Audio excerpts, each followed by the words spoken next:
Relationship में एक समय के बाद हम लोग की वैल्यू इतनी ज़्यादा कम हो जाती है कि सामने वाला इंसान ना तो आपसे सही से बात करता है, ना ही आपकी बात सुनने के लिए तैयार होता है। वो आपको इग्नोर करना शुरू कर देता है और इस वजह से हम लोग काफ़ी ज़्यादा परेशान हो जाते हैं। उसमें समझ में नहीं आता है कि अब क्या करें। देखिए, सिचुएशन जो है अचानक से ऐसी नहीं होती है।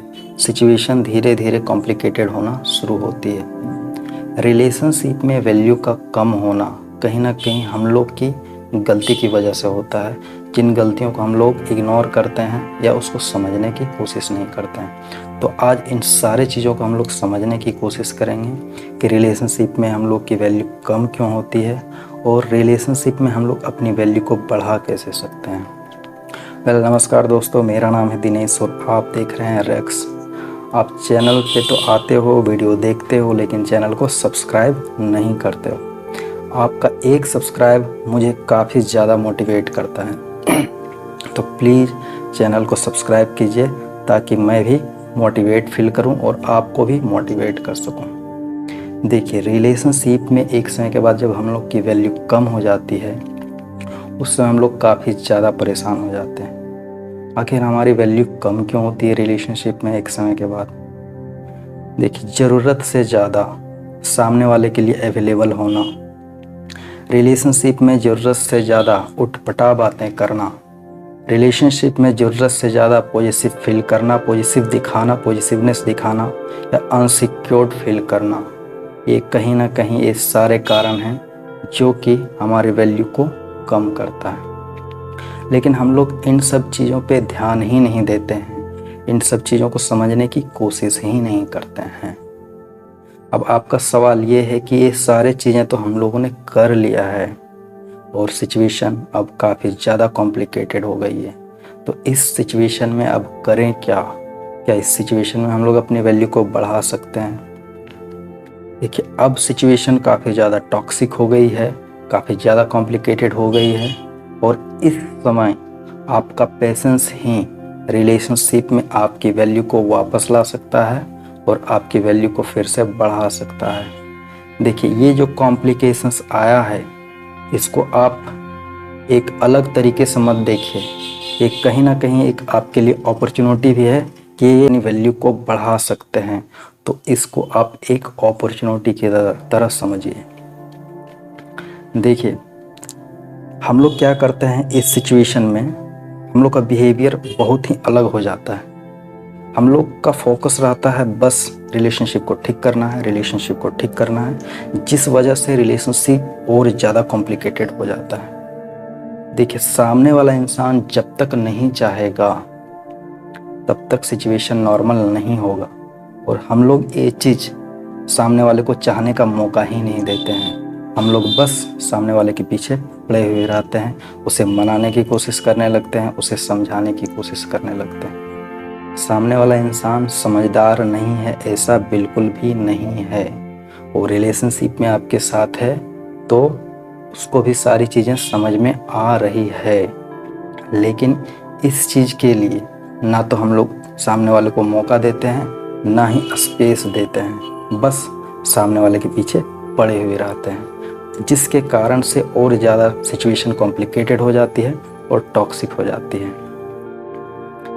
यदि ये सब सारी चीज़ें हो जाती है, उसके बाद कभी बात होती है आपके पार्टनर से, उस समय हम लोग क्या करते हैं, अपने साइड से इनिशिएटिव लेने लगते हैं। थोड़ी बहुत भी नॉर्मल बात हुई, उसके बाद एक समय के बाद फिर आप वहीं पे आ जाते हो कि रिलेशनशिप ठीक होना चाहिए, रिलेशनशिप को ठीक करना चाहिए। और जिस वजह से सामने वाला इंसान फिर से इरिटेट होने लगता है आपकी इन सब बातों से, क्योंकि कहीं ना कहीं ये सारी चीज़ें आपकी इमेच्योरिटी दिखाती है। आप कितने परिपक्व हो, ये सारी चीज़ें आपको, ये माहौल जो है इसकी वजह से पता चलने लगता है कि आप कितने मैच्योर्ड हो। यहाँ पे यदि सामने वाला इंसान इस समय आपको कोई भी नेगेटिव बात थोड़ा सा बोलता है तो आप उस चीज़ को लेके काफ़ी ज़्यादा एग्रेसिव होने लगते हो, जो कि आपको बिल्कुल भी नहीं करना है। यदि वो आपकी कॉल का जवाब नहीं दिया, मैसेज का जवाब नहीं दिया तो आप काफ़ी ज़्यादा एग्रेसिव मोड में आ जाते हो और उल्टा पुल्टा आप कुछ भी बोल देते हो, और जिसके वजह से सिचुएशन और ज़्यादा कॉम्प्लिकेटेड हो जाती है।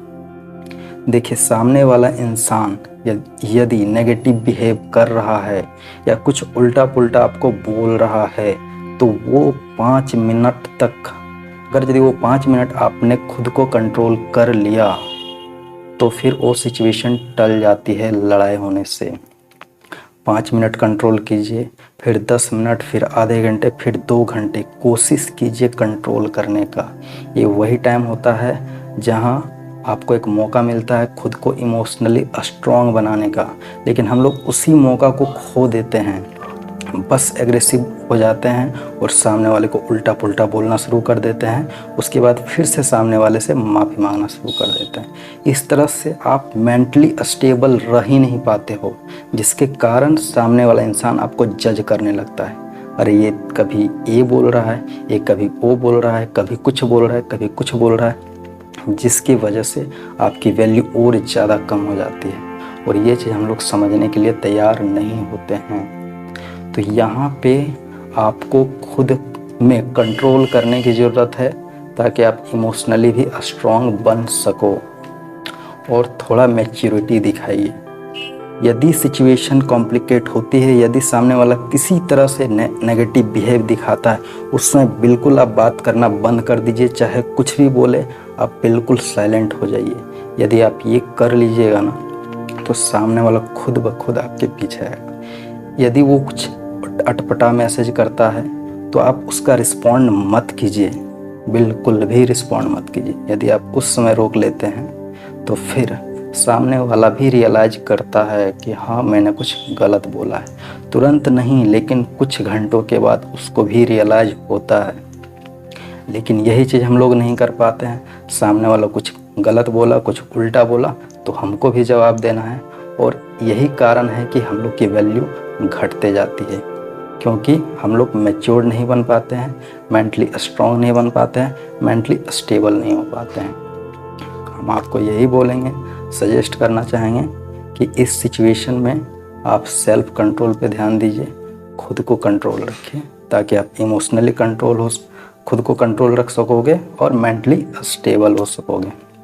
Anyway, thank you for watching this video. Please subscribe my channel. Thank you.